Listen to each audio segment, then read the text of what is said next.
Gilles Arthur, qu'est-ce que tu fais devant le Lido là? Allez, viens, viens.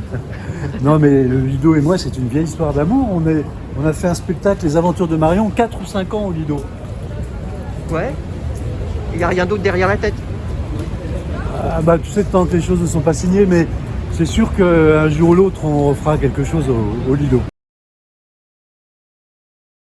Gilles, c'est devenu presque un rituel. On se retrouve quelques jours, quelques semaines, j'allais dire, non, quelques jours avant la diffusion des Mandrakes. Les Mandrakes d'Or 2021, oui, diffusé le 1er janvier, c'est cool. C'est une bonne date parce que tout le monde est fatigué dans son fauteuil, en train de plus ou moins dormir devant la télé. Mettez la 8, c'est 8, c'est la chaîne magique.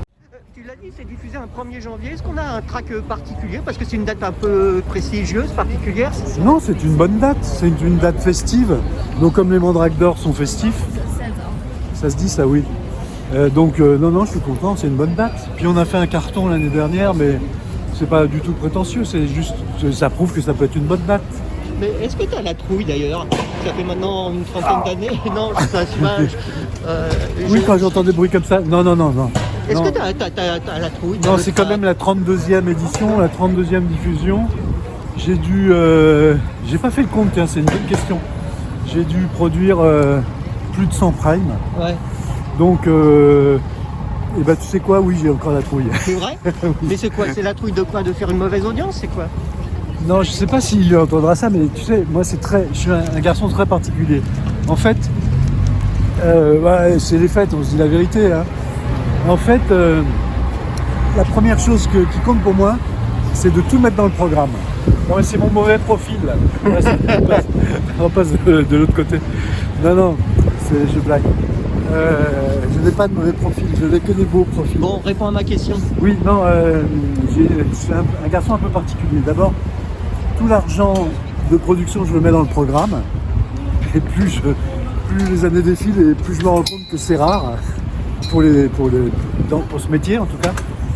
Et la deuxième chose, c'est que ce qui me tient le plus à cœur, c'est que les gens aiment le programme. Et pour tout te dire, en particulier, les gens qui m'ont signé. C'est comme ça, c'est bizarre. Mais Gilles, c'est un programme qui roule tout seul, non? La marque en elle-même, elle se suffit, non? Non, il n'y a Non. jamais d'acquis, jamais. Celui qui pense qu'il a un acquis, c'est qu'il a terminé, quoi. C'est quoi, il a tout fait? Ah oui. T'as pas des envies d'aller voir d'ailleurs? Parce que quand je te dis que c'est un truc qui roule tout seul, le Casino de Paris, tu y es installé depuis combien de temps maintenant aujourd'hui? 4 ans. 4 ans. Non, c'est sûr que... Est-ce que tu ne dis pas tu as un certain confort, j'allais dire? Non, un programme qui fonctionne, une salle que tu aimes et qui te convient? Non, mais écoute, tant que je suis dans le plaisir, je reste. Ouais. Le jour où j'ai l'impression de ronronner, ce que j'ai fait de temps en temps de manière cyclique avec les Mandrakes, on change, on évolue. Peut-être qu'on ira au Lido ou ailleurs. C'est quoi une salle idéale pour une salle de spectacle idéale pour la magie? En tout cas, un programme, un spectacle tel que tu le conçois. Je ne sais pas si c'est ça l'idéal, en fait. Parce que, en fait, on écrit le spectacle en fonction de la salle, du lieu, donc je ne sais pas s'il y a une salle idéale. Tu sais, récemment, j'ai fait des programmes qui s'appelaient Paris fait sa magie, où on était au Théâtre des Bouffes parisiens, à Bobino et au Casino. Et le Théâtre des Bouffes, c'est une minuscule petite scène, mais c'était très bien. C'était spécifique au site qui dégageait une histoire culturelle particulière avec Jacques Brialy, avec la pièce L'illusionniste, dont Edernac, un petit coucou à Edernac qui avait fait les effets spéciaux de cette pièce. Donc non, chaque théâtre permet d'envisager la magie autrement. Tes Mandrakes, ce ne sera pas une émission de télé, hein, tu le dis, c'est avant tout un spectacle qui est capté pour la télévision, qui est capté en tout cas qui... Oui, c'est un show. C'est un show. Show. En fait, le responsable des spectacles de C8 me disait que c'est un peu hybride entre le spectacle et l'émission de télé. Donc moi, je pense que c'est plus un spectacle qu'une émission de télé. Alors justement, moi, c'est Et une question. d'ailleurs, le réalisateur pense que c'est plus une émission de télé qu'un spectacle. Moi, Mais, c'est une question justement qui me taraude depuis un moment. Est-ce que ça pourrait être une émission de télé? Tu pourrais l'envisager comme une émission de télé? Est-ce que le spectacle, du coup, est-ce que ce qui serait présenté serait tout à fait différent?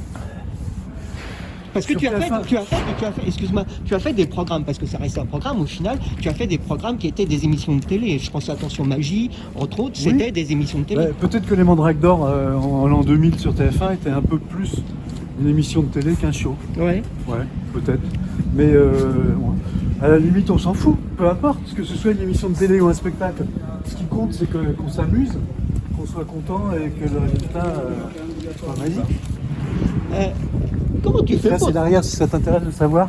C'est par là que les artistes du Lido entrent. C'est l'entrée arrière du Lido. Tu vois, juste ça me rappelle des souvenirs parce que je suis passé pendant 4 ans, 5 ans dans cette entrée particulière. Voilà.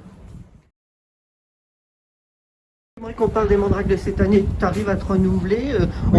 Cette année, ça ressemble à quoi cette année? Je suis ravi que tu me poses la question. D'abord, il y a un truc, on me dit toujours est-ce que c'est mieux ou moins bien que l'année d'avant, d'après.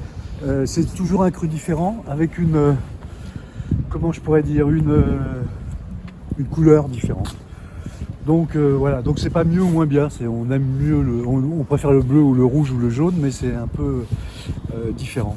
Voilà. Et cette année, qui est quand même axée sur le musical, avec la célébration de Joséphine Baker qui est rentrée au Panthéon, on était particulièrement fiers de rendre hommage à Joséphine Baker avec la troupe du Paradis Latin.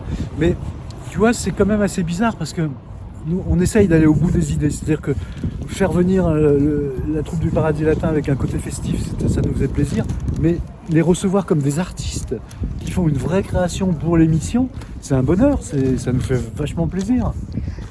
Comment tu arrives à renouveler justement? Parce que, j'allais dire pendant longtemps, le mot est pas joli, hein. Tu es accusé, je dirais, dans le patrimoine magique des artistes qui étaient, j'allais dire patrimoniques, je sais pas, patrimonial en tout cas.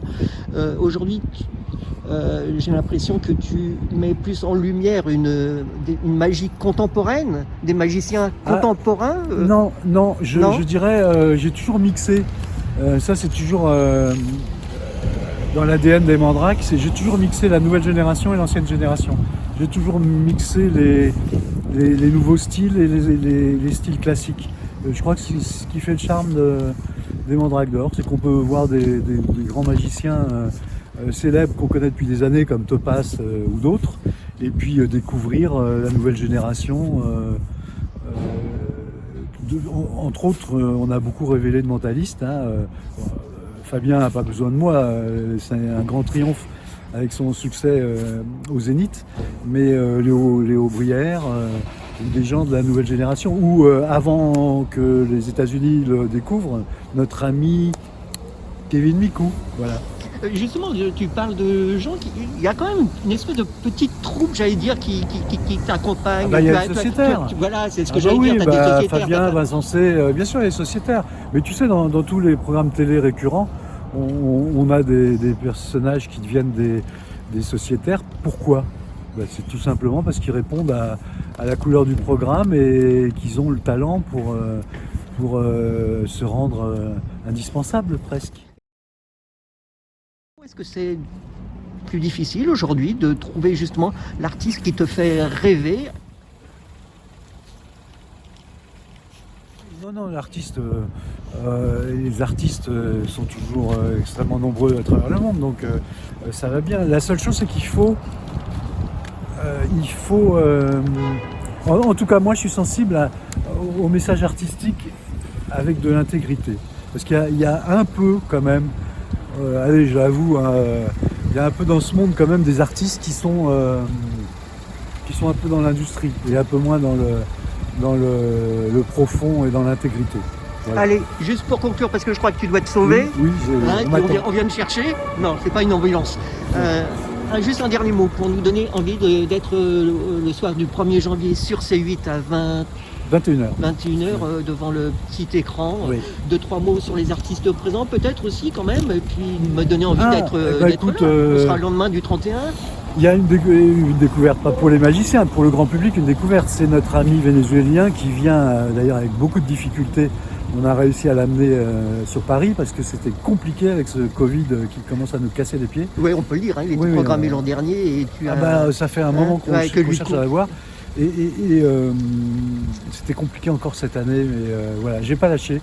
Et il était là. Et en fait, c'est encore un nouveau style de magie qui était très intéressant. Mais je vais pas découvrir ces artistes. En fait, lui, il fait de la manipulation, mais c'est la manipulation qui vient malgré lui. C'est encore une approche différente de la manipulation. On pensait qu'on avait tout vu avec les Coréens, etc. Et ben non, dans la création, il n'y a pas de limite. Donc soyez créatifs et bonne fête de fin d'année. Ciao, Bon, ciao. je te raccompagne jusqu'à ta voiture. Je te propose pas de me raccompagner? Non mais... Attends, je vais prendre une Porsche alors.